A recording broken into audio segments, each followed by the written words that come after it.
There are few things in life that can truly bring us together. Few things that can lift us to our feet and bring us to our knees. Few things that can be analyzed, internalized, socialized, even spiritualized. It gives us identity. It gives us purpose. It makes us believe. There's nothing better. To the sickos, the diehards, the supporters, the hooligans, to the rowdiest, the most obsessed, the fans. For us and all those like us, it will always be sports over everything.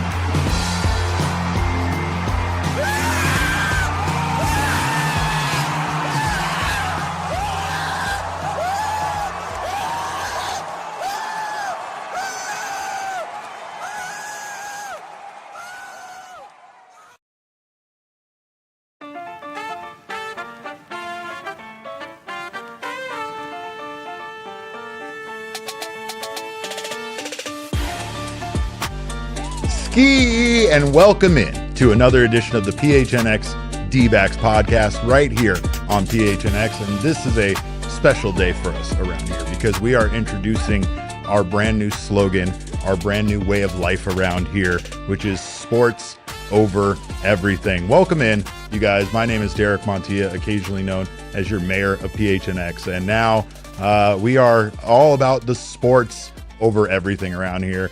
It means something different to each and every one of us, but I think that this is what so many of us can relate to, what so many of us have grown up our entire lives, kind of feeling that sports is just such an important part of our lives. And honestly, I have made some of the best friends ever because of sports. I have been part of some of the most memorable moments in my life because of sports, and I'm here achieving this dream, living this dream every day of getting to talk to all of you about the Arizona Diamondbacks. And of course, that's what this is all about, sports over everything.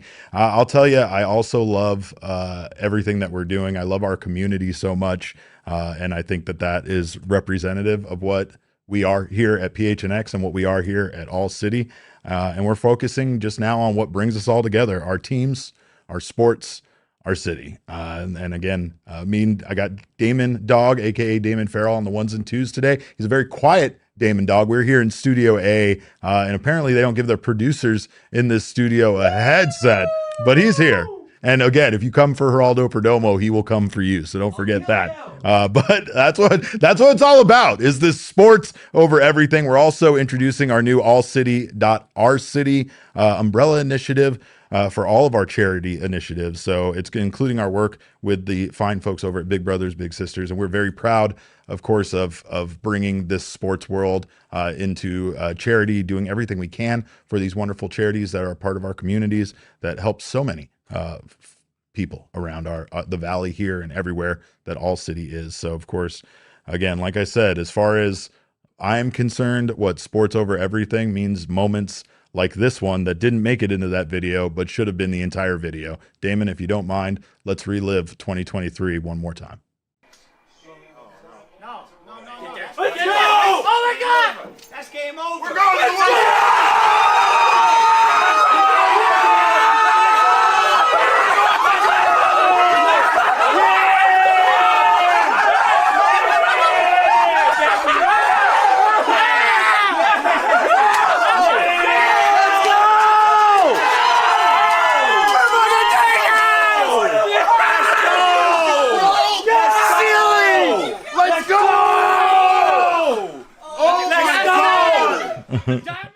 There was a lot of cursing that was about to happen in that video. And again, that's what it's all about, man. Sports over everything. Damon and I seeking each other out. There was a crowd of people celebrating, but it was really just about Damon and I locking eyes and embracing. But again, we love you guys so much. We thank you guys for being here. And this is a whole new era around here at PHNX. And of course, a big part of those moments in 2023 and so many moments on the show is our guy, the Thunderstick, the one and only Jesse Friedman.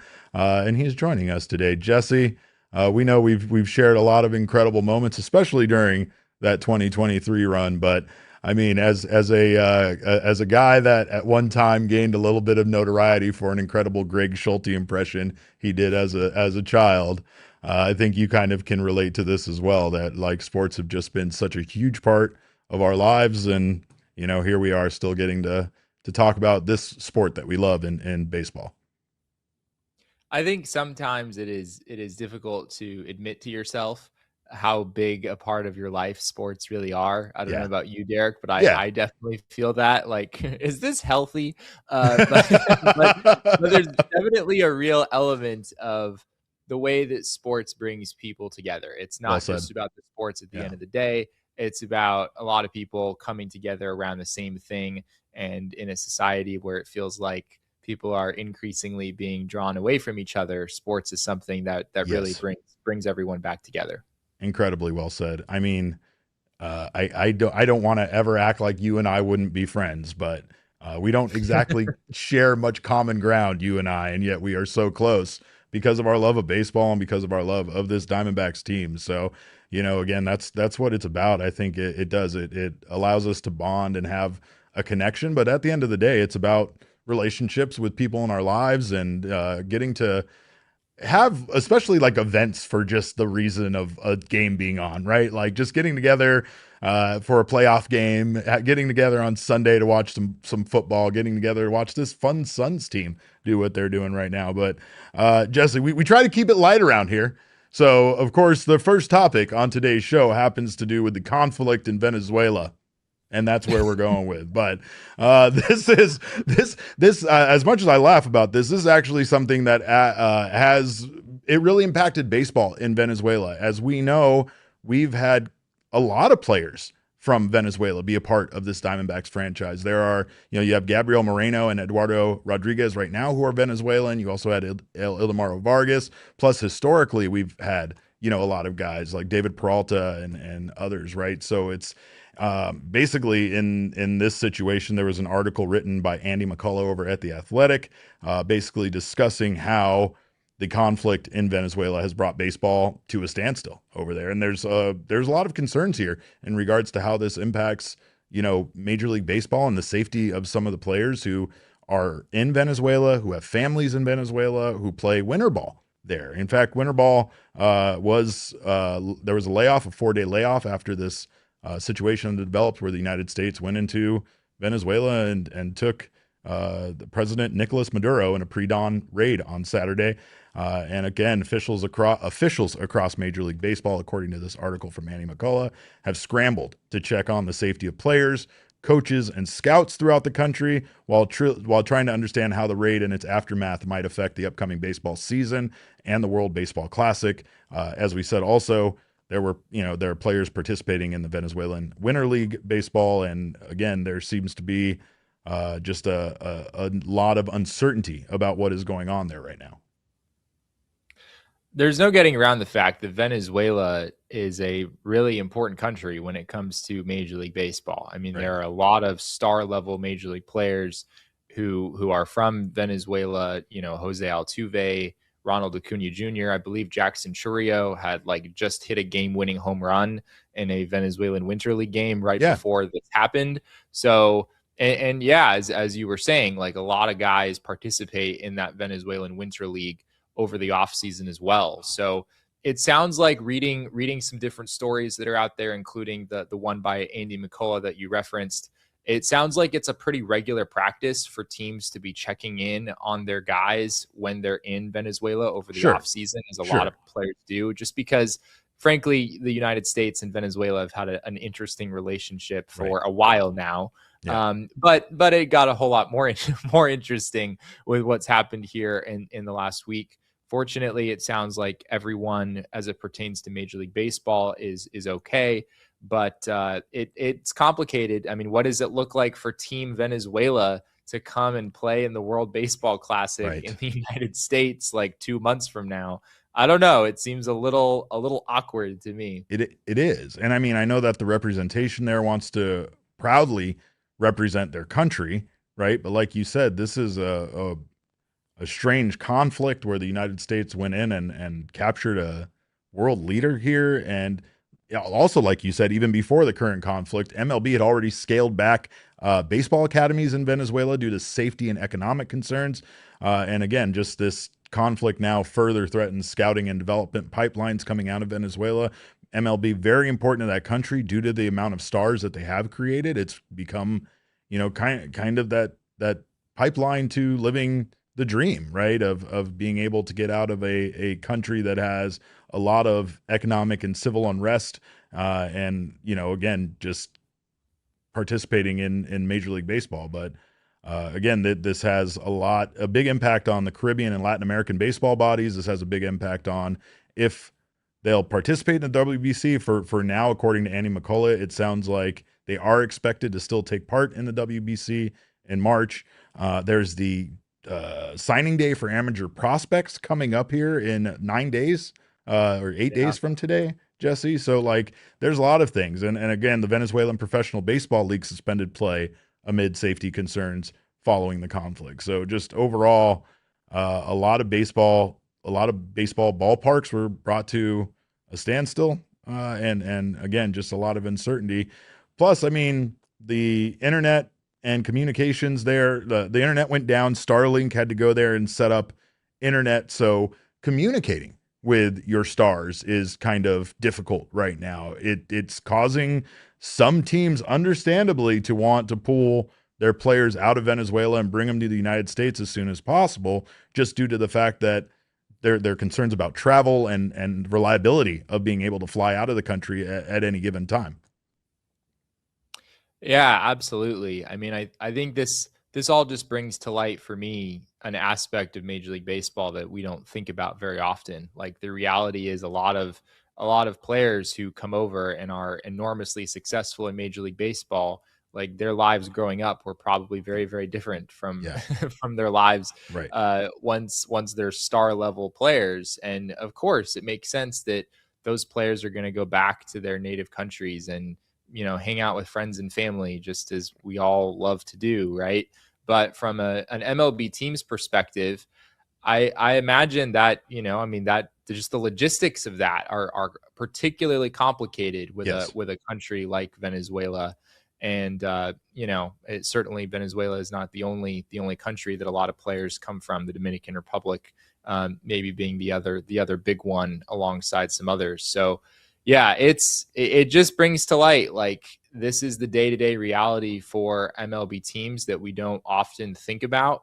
But now, I mean, what a messy situation. I have no idea how players feel about the whole situation. I'm not sure if they're going to say, but it is interesting. Like, if it becomes an ongoing conflict and if there becomes a war, or if some sort of fighting breaks out, there has to be concerns. And obviously a lot of players have, like I said earlier, have families there. They're not going to exactly be in a great place to start the baseball season here in February if this conflict grows. Hopefully it doesn't. That's the hope here. But again, there's so much uncertainty that even there have been changes to the Caribbean series, which is played originally set to take place in Venezuela. Puerto Rico, the Dominican Republic, and Mexico all withdrew from the 2026 Caribbean Series due to the military escalation and just instability of the situation. So, I mean, you didn't have a lot of Major League Baseball teams making public statements about it, but you did have the Giants and the Brewers both publicly expressing concern about their Venezuelan players' safety, again, the communications and access to flights home. So, I don't fault any team for wanting to do this. In fact, I mean, we've had the discussion here a little bit on more than one occasion about letting players play in the Winter League, letting players take part in the World Baseball Classic. Like, this is shaping up to be the greatest World Baseball Classic of all time. Like, just one all-star team after the next. And again, a big part of that is that teams seem to feel more comfortable allowing their stars to go and play in this tournament, where, years back, that wasn't necessarily the case, right? Like, teams didn't want their stars not only exposing themselves to potential injury, but just putting extra miles on their body when it wasn't for the team that was paying them millions and millions of dollars, right? It's unfortunate that this now does bring, like you said, some awkwardness to this World Baseball Classic, because it was shaping up to be, again, one of the most amazing baseball events I think that has ever taken place, one of the most amazing baseball tournaments to ever take place. Yeah, I mean, I guess another name that comes to mind for me here is Eugenio Suarez, who is from Venezuela and won the home run derby in Venezuela just a little bit less than a year ago, I think. So there's a lot of ties to the region for a lot of players. I think Salvador Perez was signed up once again to be the team captain in 2026. Altuve and Acuna, I think, had expressed some interest in participating. I'm not sure if that's final at this point, but Venezuela I mean, it's totally going to be a competitive team. At least that's what you would expect. And you hope that this doesn't cause an obstacle for players. Maybe they're less willing as a result of this situation to participate. Certainly hope that's not the case. You feel like this is becoming like politically charged. You know what I mean? Like you do want participation carrying, as events like this are occurring, a symbolic weight, right? You would like to think that players, especially players from Venezuela, will want to go out there and participate even more now to represent their country, and more importantly, to give the people in Venezuela something to, like, just be happy about amid all of this like stress and all of this concern about the stability of their country, right? So I mean, there's two ways you could look at it. You could look at it as a player that you don't really want to participate in this, considering this is a real world thing that's happening. And there's a lot of speculation over the true reasons why the United States even did that we're not going to get into on this show, because that's definitely not my bag. All right. I'm not responsible enough to handle that. But I will say that overall, depending on your point of view here, you could see it as a player representing your country at a time when you might feel like they need it, or you might not want to have anything to do with this, over just, like how quickly this kind of situation seemed to spin out of control. But I will say, Jesse, that I like my heart, my thoughts go out to Gabriel Moreno, to Eduardo Rodriguez, to Eugenio Suarez, to all the players who might still have family there and have a lot of concerns on their end about their safety, and again, just the uncertainty of this whole situation. I think another thing that I think about is just the youth in Venezuela, and hoping that we continue to cultivate Major League Baseball as a goal for a lot of people who are growing up there, because the country just has such a rich baseball culture. And I know that some of the complicated political relationship stuff between the United States and Venezuela has been an obstacle a little bit for, youth camps and those kinds of things. I thought it was interesting in Andy McCullough's piece. He wrote about how the process to admit Venezuela into the Little League World Series was pretty complicated. It required team officials to travel to Colombia for visa interviews. And then it required assistance from Senator David McCormick from Pennsylvania, as well as a personal sign-off from the Secretary of State himself, Marco Rubio. What? So, I mean, and we're talking about the Little League World Series. Yeah, we're talking about kids participating in a world tournament. My God. You wouldn't think it would be this complicated for these kids to just travel to Pennsylvania to participate in the Little League World Series, but those kinds of events have gotten a lot more challenging, and just hate the thought of kids growing up in Venezuela not getting those kinds of opportunities, or having a lot of hurdles in their way as they try to become the next Jackson Churio or Jose Altuve, or whoever their favorite Venezuelan player might be.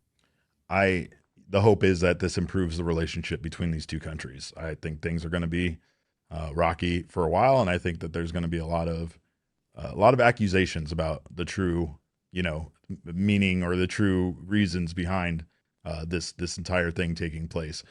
I can't help but laugh though at reports that the one thing that pushed our president over the edge was Nicolas Maduro apparently sending him a video of him dancing.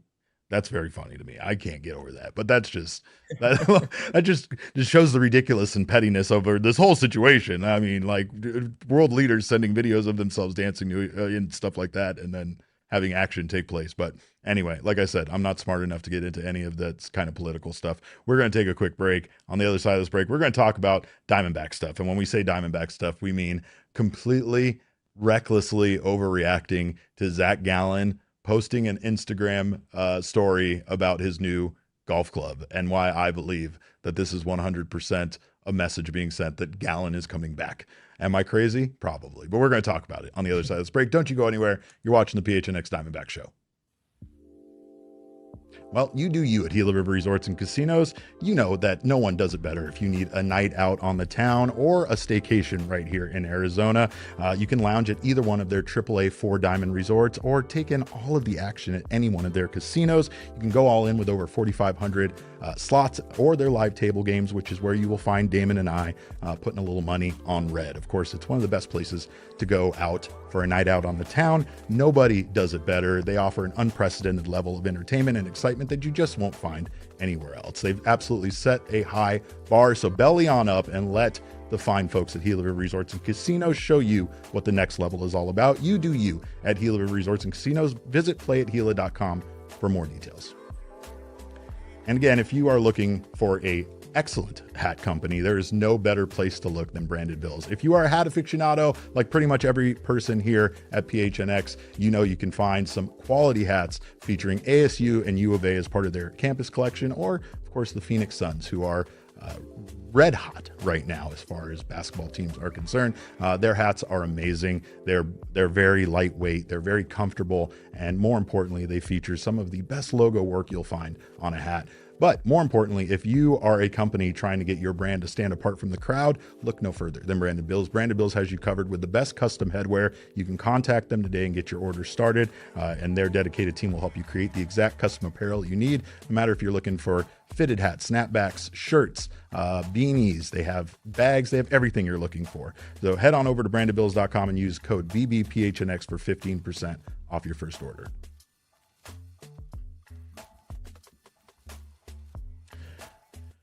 Jesse Friedman, we tend to overreact a bit during the offseason. We know that Ketel Marte posted something on Instagram where he was questioning being a bad teammate.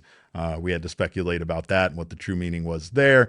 And anytime anything happens on Instagram, we have to look through. We already decided that both Tarek Skubal and Alex Bregman want to come to the Diamondbacks because they're literally right outside of Chase Field training. And that's, again, just pure speculation based on their Instagram posts. But we have one from Zack Gallen here.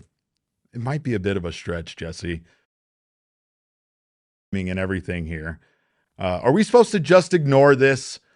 Zack Gallen posts a picture on Instagram of his new baseball glove, right? Innocent enough to most people, but not to me and Damon. We're absolute lunatics around here. We saw this. We were like, what is the meaning behind this? We're just supposed to ignore the colors, Jesse, in this new golf club that he posted to his IG story on Monday. We're supposed to ignore the teal stripe. We're supposed to ignore that the patch where the Velcro goes on the back of the hand is obviously a purple serpientes snakeskin pattern with, I'm guessing, the company's logo there, the little cute little saguaro cactus with the pink outline on top. I don't know. I will say that most likely this is Zack Gallen preparing for the Waste Management Open and taking part in the the celebrity pro-am aspect of it. But I want to get crazy and I want to recklessly speculate about this because, Jesse, would you go out and get a glove in the colors of your old team that you just moved on from? I'm not saying he knows where he's going yet, but if you're having a custom golf glove made for a big event, couldn't you just go with like a ZG on the back with like some, maybe some of your favorite colors?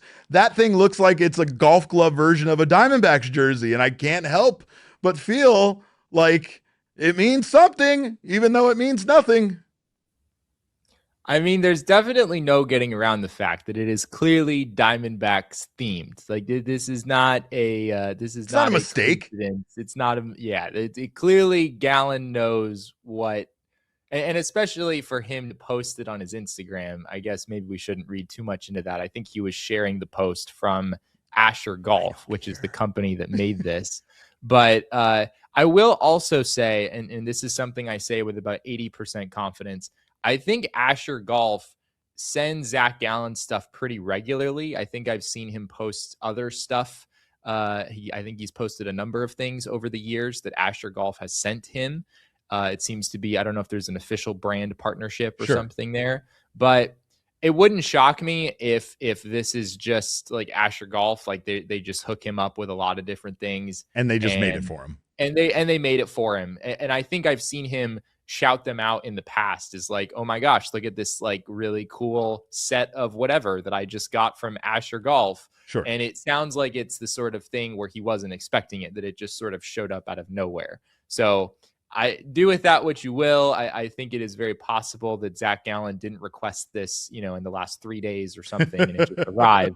But it is odd. I mean, I need it in Diamondbacks colors. I need it overnight. I need it now. I need it right away. Right? No, you're probably right about that. And again, it's also the fact that there's probably no ill feelings here between Zack Gallen and the Diamondbacks. The Diamondbacks were a big part of his life.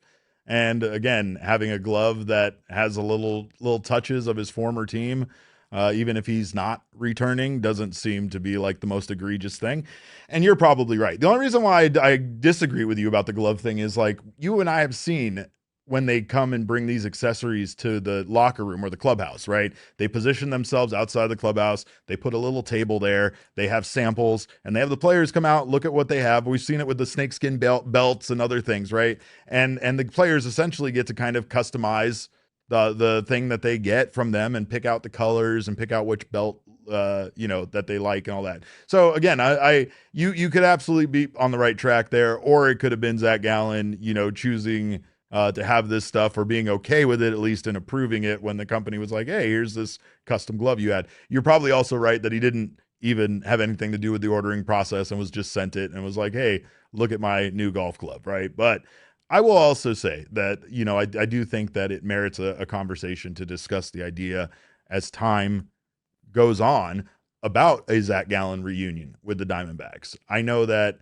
I was kind of surprised when we tweeted this image out yesterday from our account that I guess the reception from fans, or people at least that follow our account, seemed to be fairly positive, and that a lot of people would like to have Gallen back. I do feel like there was kind of a sentiment that amongst the fan base that he was kind of falling off, and he did have his struggles this year, but he was also a big part of their push to make the playoffs, because he did, get things back together in the second half overall. But I mean, I guess my first question to you is, even with offering him a qualifying offer and having him turn it down, a reunion with Gallen doesn't seem that far-fetched from either side here. I know the Diamondbacks already got 5 starting pitchers, but as we know, you can't feel super comfortable with that. We'll talk about that in a little bit in regards to starting pitchers and their depth that they have. But again, I feel like Gallen might just have been looking for some security, some stability, a little bit longer term of a deal.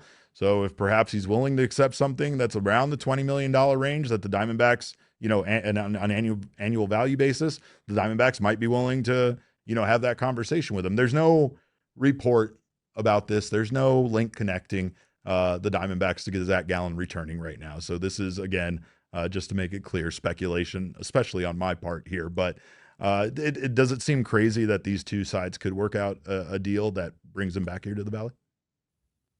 I mean, I think just given the fact that Diamondbacks have been so involved in the Alex Bregman rumors, at least their team name shows up quite a lot. It's hard for me to rule out any free agent as being a complete no. Right. I think there's at least some chance that the Diamondbacks pursue a reunion with Zack Gallen, particularly given the history that they have with him. And I think the thought of bringing Gallen back on a 6-year, $170 million contract, or whatever we thought it was going to be a year ago, that's a much different conversation than bringing Zack Gallen back for, 3-65 or 4-80 or Yeah. whatever it winds up being. I think there's a decent chance that Gallen could outperform a contract like that. I mean, he's really coming off a pretty brutal walk year.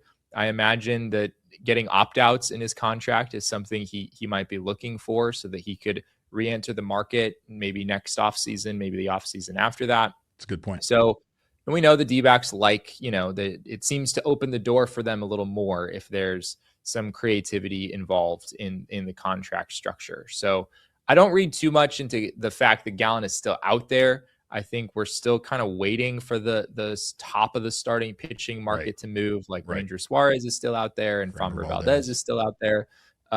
So I wouldn't say like, oh, clearly Gallen's market isn't there or his value is much less than what we thought it was going to be. But who knows? I mean, it would be kind of funny if at the end of the day, the D-backs wind up just bringing Zack Gallen and Merrill Kelly back. I did not. Yeah, I certainly did not see them doing that with both guys. I still don't think it's going to happen, but who knows? No, I'm with you on that. I think that Diamondbacks, again, when it comes to spending, have much better ways to spend their money than an Alex Bregman, Kyle Tucker, or a Zack Gallen, right? Like that's the biggest problem here is that they have so many needs. It's the reason why the Ketel Marte trade became such a topic is realistically Ketel Marte being traded for a haul could have solved, a bunch of their issues by sacrificing one star player, right? So the reason why, besides the stuff during the season of him missing games and besides some of the other speculation or at least like other like behavioral stuff that's tied to it, you feel like the main reason why is because of the 10-5 rights and because Marte would get back a haul from another team that could, overall fix the Diamondbacks, fix this organization. But again, it's also involves losing Ketel Marte, which is one of the probably dumbest things they could do unless they really truly did get that back. Now, Merrill Kelly coming back, I do feel like adds a little bit of an incentive for Gallen to come back. It's his best friend. He loves playing golf with Merrill Kelly, and I think that it improves the situation that Merrill is back, and it might make Zack that much more likely to want to come back to this team.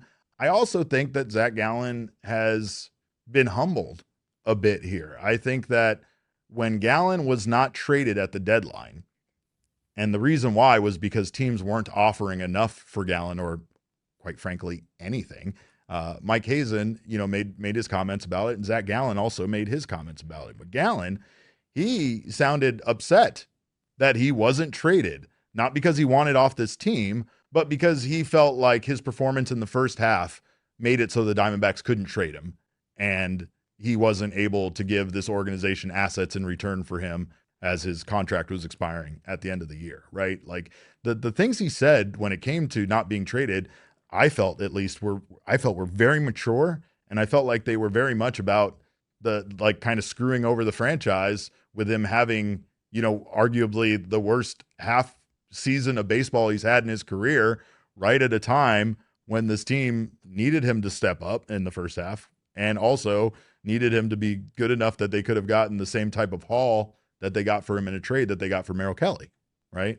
So, but I mean, his value has taken a bit of a hit here, and I think that again with these starting pitchers on the market that like the ones that are available above him, essentially, if they sit here for too much longer and we start to get into late January, early February, and these big name free agents are still available out there, it starts to get scary for guys like Gallen who are a little bit further down on the list as far as interest goes. And, coming off of a bad season, it could cause enough uncertainty where he feels comfortable coming back to the Diamondbacks and the finances make sense. That's the biggest thing is it doesn't seem like the finance could make sense, but Jesse, we've been talking about Alex Bregman and Kyle Tucker this week and nothing makes sense. None of it makes sense.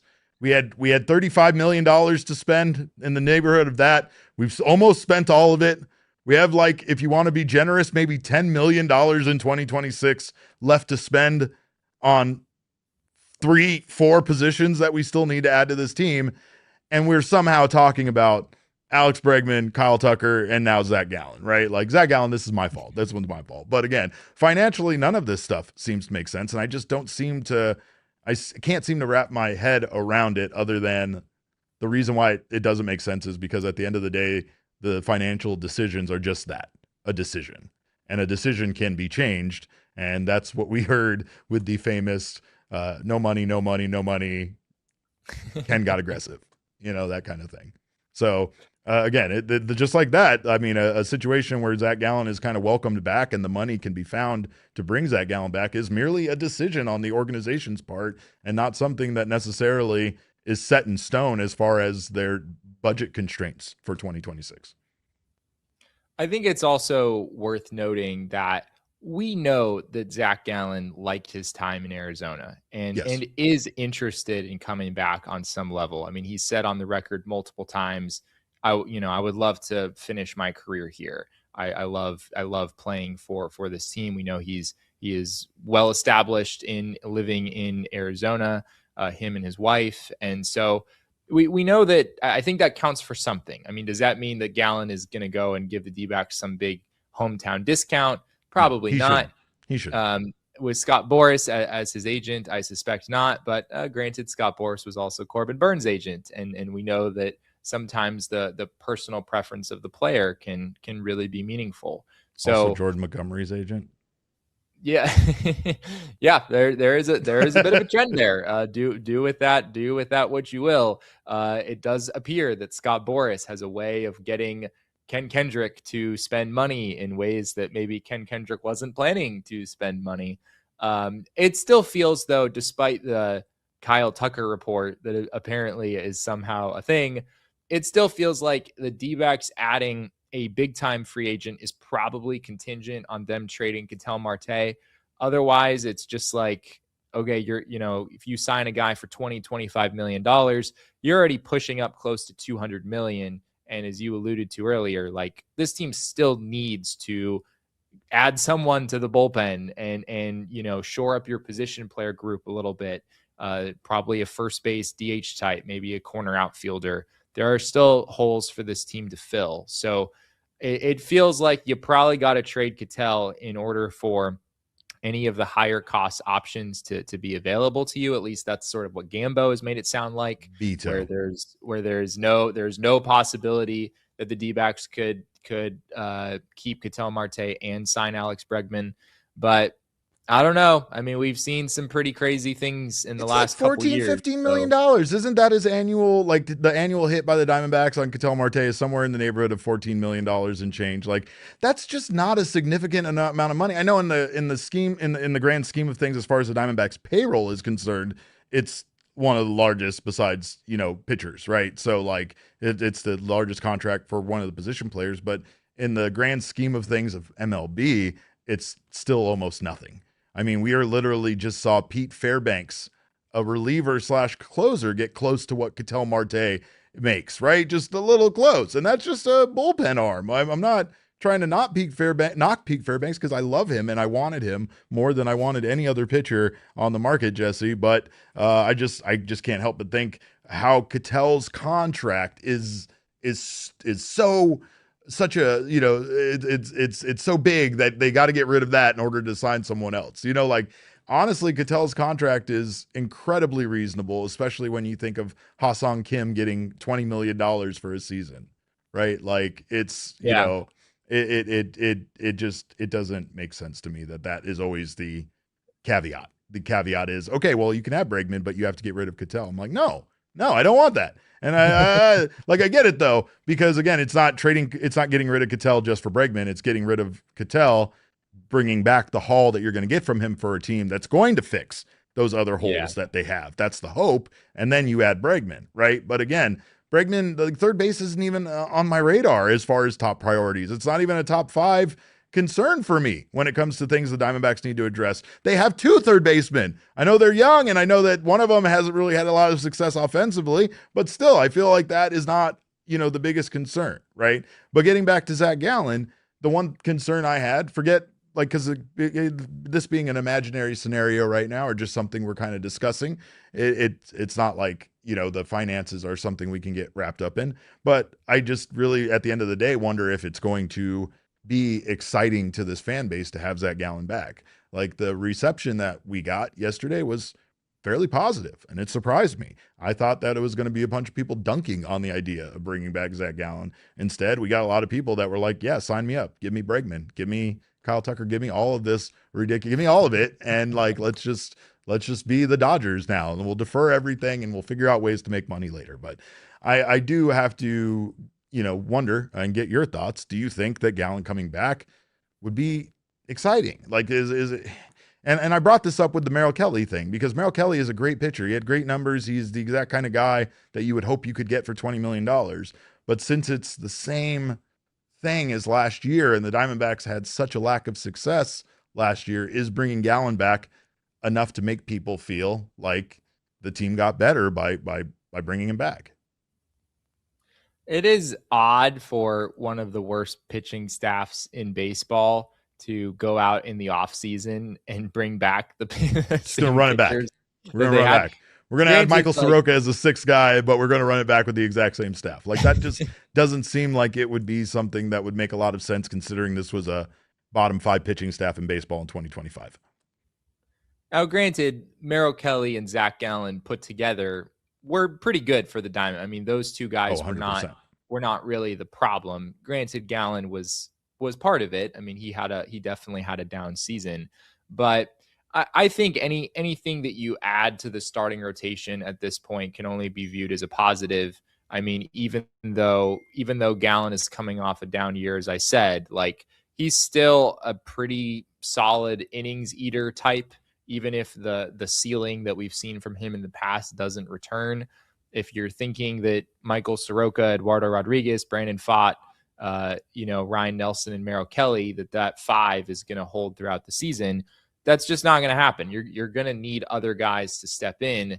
And right now, I think the D-backs do have some interesting options, certainly better starting pitching depth than they've had in the past. I know we're going to talk about that here in a second, but having a little more stability never hurts when it comes to the starting rotation. And not only would Gallen offer a baseline of being able to eat some innings for you, but you also feel like there's a non-zero chance that Gallen could come out and have a great season, have the season that I kind of thought he would have in 2025 and go out and get paid a crazy amount of money. Maybe the positive stretch that he had to finish the season was a sign of things to come, and maybe 2026 could be a really big year for him. Well, a deal structured like the Tatsuya Amai deal, where he has player opt-outs for every season in a 3-year deal, that seems like the exact kind of deal that Zack Gallen would be wanting to take, right? Where he has the control. So if he has a bad year in 2026, he comes back for 2027. But if he goes out and shoves Jesse, he can opt out after 26 and then, potentially get that huge payday that he's been seeking. So interesting overall, just to think about Gallen coming back. But again, probably not a reality, probably as much of a reality as this team adding Alex Bregman or Kyle Tucker, to be honest. But we're going to take a quick break. On the other side of this break, we're going to talk more about starting pitching and if one single injury could be an absolute catastrophe for the Diamondbacks in 2026, the way things went in 2025. We're going to do that in a couple of minutes. Don't you go anywhere. You're watching the PHNX Diamondback Show. Well, now that the holidays are over, it is a perfect time to start those renovations on your home in the Big 26. And a great place to do that is at the Window Depot, where yes, they do have windows, but they have so much more. At the Window Depot, you'll find everything you need in one place. Serving Arizona since 2002, they got their start with windows, but now they're way more than just a window store. They have doors, they have skylights, cabinets, countertops, sinks, everything you're looking for to improve your home and get those renovations done. Let me tell you, I am trying to get it done in my house, and there's a lot of work to be done, but thanks to the Window Depot, I know I can go to one place that's going to have all of the inventory I'm looking for and so many options. Plus, they also have custom options as well. And here's the thing, contractors love the Window Depot for a particular reason, and that's because they have job site ready quantities, lots of everything you're looking for and lots of it. They also have unbeatable prices, expert service, and no membership fee, which is important for all of us. And that also means that you, as a normal person like me, can go in there. You don't have to be a contractor. You can go in and get the best price and the biggest inventory. You can shop online and pick up in store. And if you need help bringing your vision to life, they got in-house designers that are there to help you plan your space at no extra cost. So the Window Depot, more than just a window store. Stop by one of the Window Depot's 7 Arizona locations and see for yourself why they are way more than just a window store. And Arizona Lottery makes me happy. Arizona Lottery makes everybody happy, and that's because they can win you so much money, and they are also delightfully fun to scratch. And right now you got multiplier scratchers, which are the perfect way to add to your life. With multiplier scratchers from Arizona Lottery, you can multiply the good things like vacations and house space, maybe square footage around your home.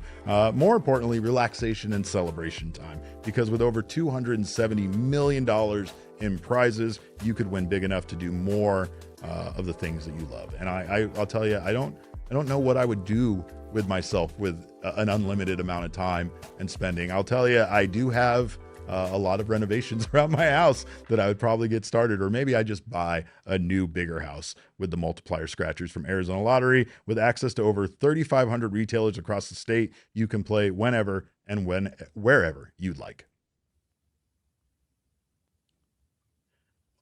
Jesse, I know that, again, the starting pitching situation for the D-backs was so bad last year that it's almost comical. It's almost hilarious considering where we were at and the discussions you and I were having at the beginning of the year versus where the Diamondbacks ended up with all of the injuries and all of the things that happened to this team, all the bad things that happened. But it does feel like with the way that they're constructed, there is perhaps a depth problem with starting pitching for this team. Now, they did add lots of young arms via trade, and that is a good thing, right? Those trades kind of brought back the pitching prospects in the farm system, which it seemed like we were lacking before those moves were made. But without Corbin Burns in 2026 until, the midway point of the season, the Diamondbacks really don't have a true frontline number one starter. They have Merrill Kelly, who will be out there on opening day, no doubt.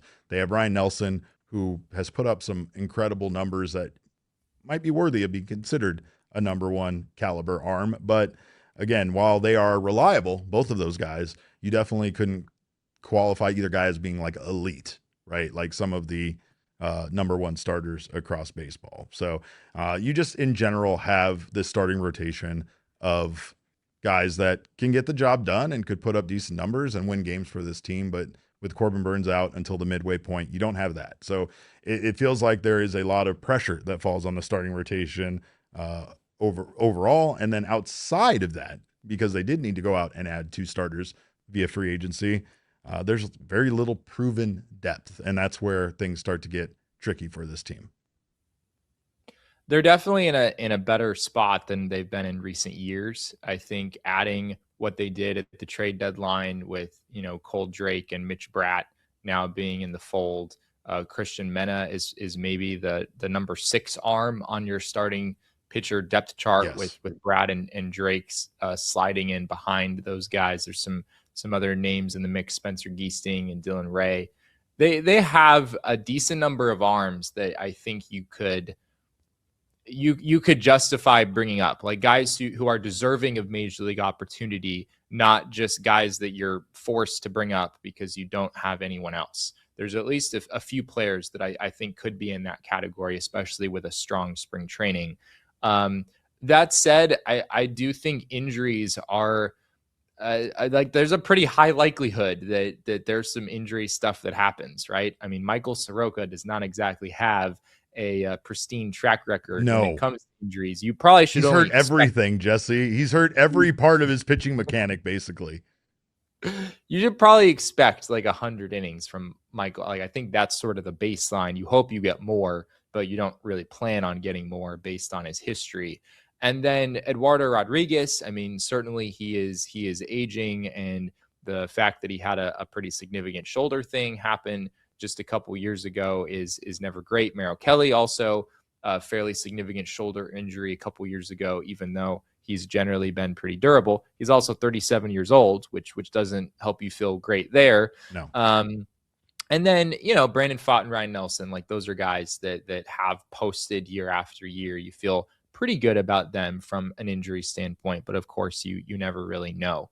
So I think they're in a better spot than they have been, but as we say so often, you can never have too much starting pitching. And the Diamondbacks, for as much as they might be in an improved position over last year, you still would like to add. I mean, Mike Hazen has said that he would still like to add pitching this offseason. We know starting pitching could be a part of that.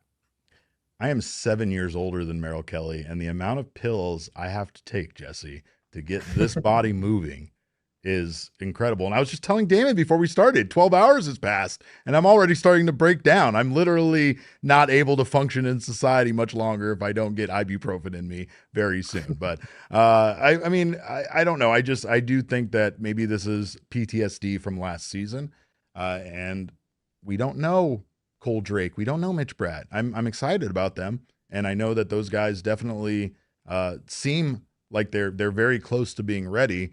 I guess my concern is if, like last year, the injuries happen early, right? Like if all of a sudden we see somebody go down, especially with the lack of depth very early in the season, and then the Diamondbacks are kind of forced to maybe look to one of those young arms before they've had a chance to kind of get their feet wet in the organization and kind of get themselves a little bit more experience before, a little bit more seasoning before coming up. But I also feel like this is just kind of just a weird overall situation where, I mean, the Diamondbacks almost didn't have enough money to get together a starting rotation at all, go out and get 2 free agent pitchers. I'm glad that they were able to do it for just $27.5 million. That's actually pretty incredible considering how much some of these starting pitchers cost and how much even some of these position players are going for. But outside of that foundational number 1 and number 2 with Kelly and Nelson, for now, I don't feel comfortable about anybody. So it goes far beyond just the unproven guys, just the young guys. It goes beyond Christian Mena.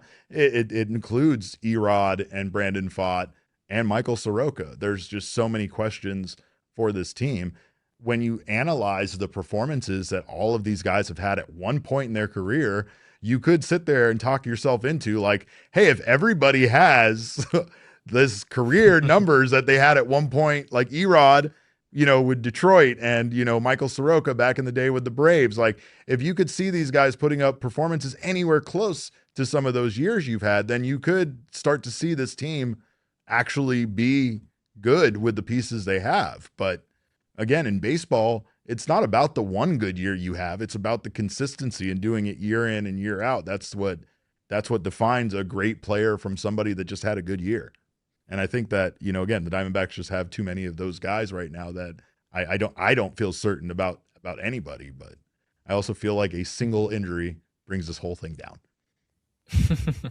I will say that Christian Mena's projection, if you look at Steamer or Zips, is very those systems are very high on Christian Mena in a way that kind of surprised me.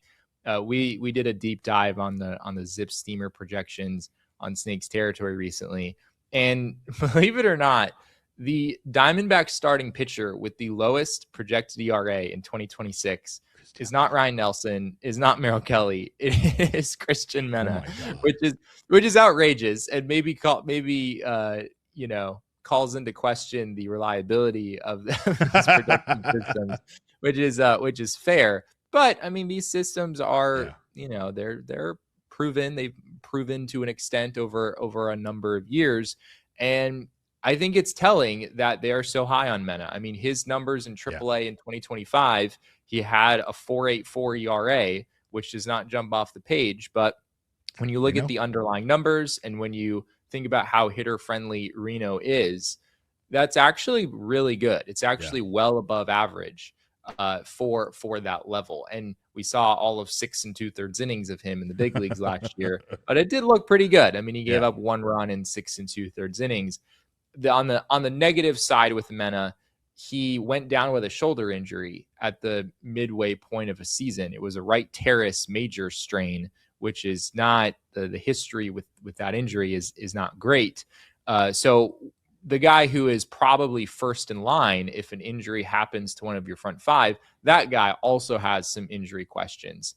And I don't know if it was quite as serious of an injury, but Cole Drake also had a shoulder injury down the stretch last year. We figured we might see him in September, and then that didn't happen. So the fact that your line of defense, like the first two guys, the first two men up, are both guys who are coming off shoulder injuries, that doesn't feel great. It doesn't feel great. That doesn't feel great, Jesse. But we'll see. We'll see if that. And that's, again, there were people questioning why we would even be talking about adding Zack Gallen. It feels like the boxes are checked for starting pitching. I will forever be haunted by the words of Corbin Burns, who simply said at his introductory press conference, "You never get through a season with just 5 starting pitchers." And I was like, why? Why did you have to say that? Why did you have to let those words come out of your mouth? But he's not wrong, and that's the reason why the D-backs ended up in the position they ended up in last year. So we're gonna, of course, I want to do a little exercise here. But before we do that, I did want to thank all of you guys for being Supporters Club members that are already part of our Supporters Club. If you are interested in joining, you can sign up right on our YouTube channel. It's $5 a month. If you ever send us a super chat, go ahead and join the Supporters Club. We love that. We appreciate you guys being a part of that and kicking the rest of ALLCITY's ass when it comes to that. You get a badge next to your name in the live chat and in the comments. You get, of course, access to those emojis. You also get access to our Supporters Club only content, including these guys playing headbands and me ruining Damon's life during a game of headbands. So again, we appreciate the people who support us and keep us going. So thank you guys so much for joining the Supporters Club. And thank you for, of course, being fans of this show. We have players that we are fans of, and I think that's just natural when you cover baseball. We're human, right? We like guys. But when the offseason kind of drags like this, there comes a point where you start to have a little bit of offseason Stockholm syndrome, where at first you were maybe against a guy, maybe there was a guy you didn't even think of, maybe there was a guy that wasn't even on your radar, yet because of dwindling options, you talk yourself into a player because it's January and there are no better options left. I know for a fact that Damon Fairall wants no other player on this planet other than Sir Anthony Dominguez. And we've talked about him. I think he's a good relief pitcher, but the way that Damon talks about him is that he is him, Jesse. He is a god. He is a god walking among mortals. And should we add him to our franchise and our roster, it's only a matter of time until we win a World Series. That's at least how Damon feels about Sir Anthony Dominguez, a player who I'm confident that he didn't even know existed before a few weeks ago. So that's where we're at. I know mine were guys that have already been scooped up. That's what makes this hard for me. I wanted Pete Fairbanks more than I wanted the check to clear on Friday, Jesse. I wanted Pete Fairbanks more than I wanted air in my lungs. And I felt the same way about Tetsuya Amai. And then when I saw Tetsuya Amai at his introductory press conference and at the Houston Texans game, it only further confirmed that he would have been the greatest addition to the Diamondbacks that ever existed in the history of mankind. But is there a particular player that you could admit to that you've kind of talked yourself into? I mean, there are plenty of great options, right? There are plenty of elite free agents available on the market. We're not shopping in that bin. We're not there. We don't have that money for that. We got to shop in a lower tier of gift giving and players. So is there anybody that with time that's remained a free agent that you're like, we need to get this guy, and this is everything to me? I mean, I think my head naturally goes to the bullpen market because it is clear that all of the most desirable options are off the board, and everyone who's left is pretty flawed in one way or another. Flawed is a great way to say it. But I did not expect to be as high on Tyler Kinley as I maybe am right now.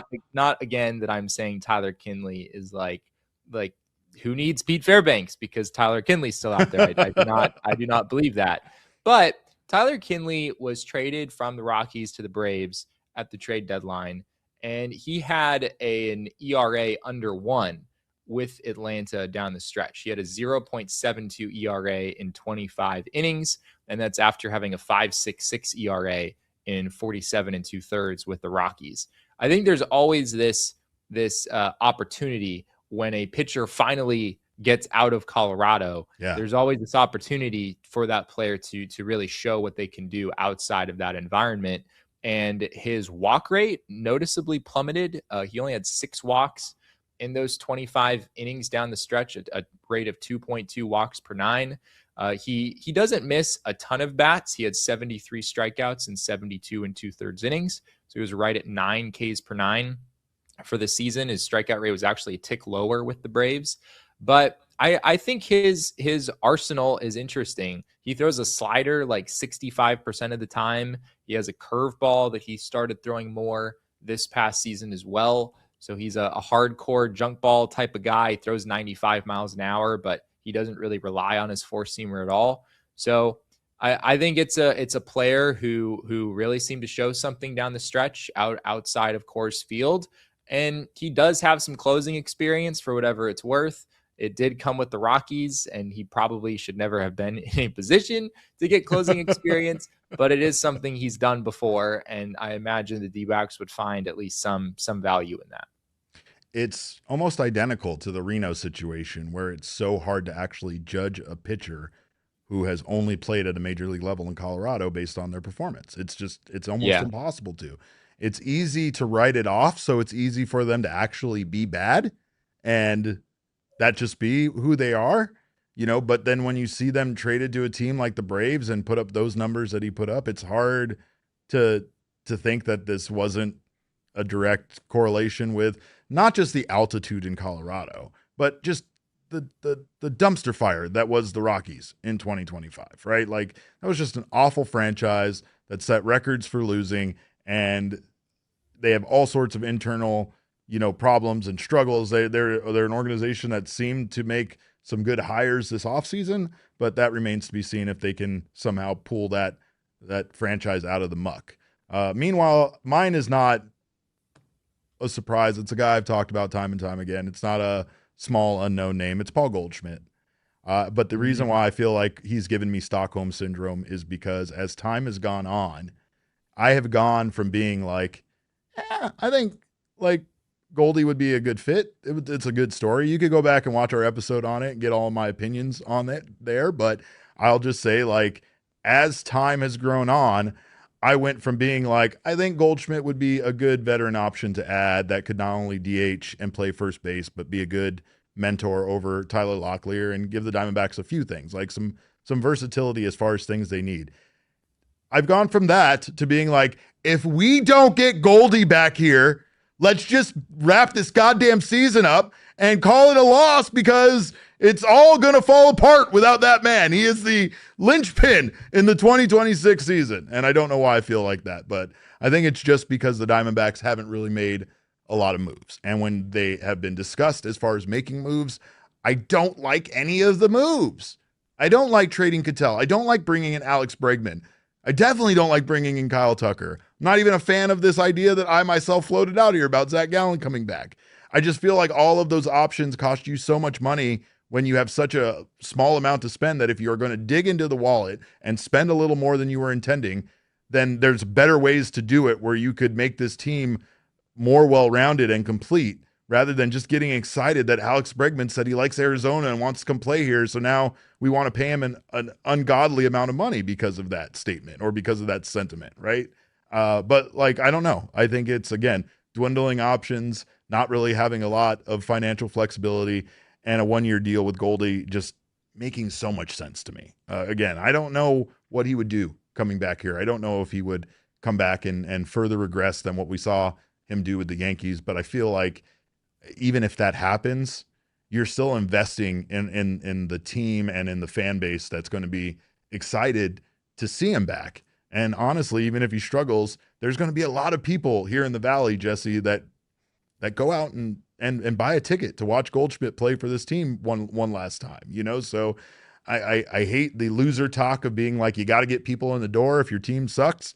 But if things go bad for the team in 26, having Goldie on the team would be a nice little like reunion, like retirement tour kind of situation for him, because who knows if he has much of a career left after 26, especially with a looming lockout in 27. So I don't know. I've said bad things about him on this program. As you know, you were there, you were present when I did. So we're not going to revisit that, but I'm just going to say it's funny how time changes you. Jesse, I appreciate you greatly. Thank you so much for stopping by. You can check out his show with our friend Jack over at Snakes Territory on the Foul Territory Network. You guys do an amazing job. You can get that podcast wherever you get this one. You can follow them on Twitter at Snakes Territory, and you can follow Jesse at Jesse N. Friedman. I am at Cap_Caveman with a K. The Mikeless Damon Dog is at Damon Dog with a DAWG, and we are all Damon's dogs. Bark, bark. Our show is at PHNX D-backs, but as always, all roads lead to at PHNX sports on Twitter, Instagram, and Facebook. We thank you guys for your time. We appreciate you stopping by. We will see you tomorrow with another 12 p.m. show. Until then, behave yourselves, Killer X, and of course, remember, kids, baseball is fun, but it is so much more fun when you realize that it is sports over everything. We all silly like the mayor.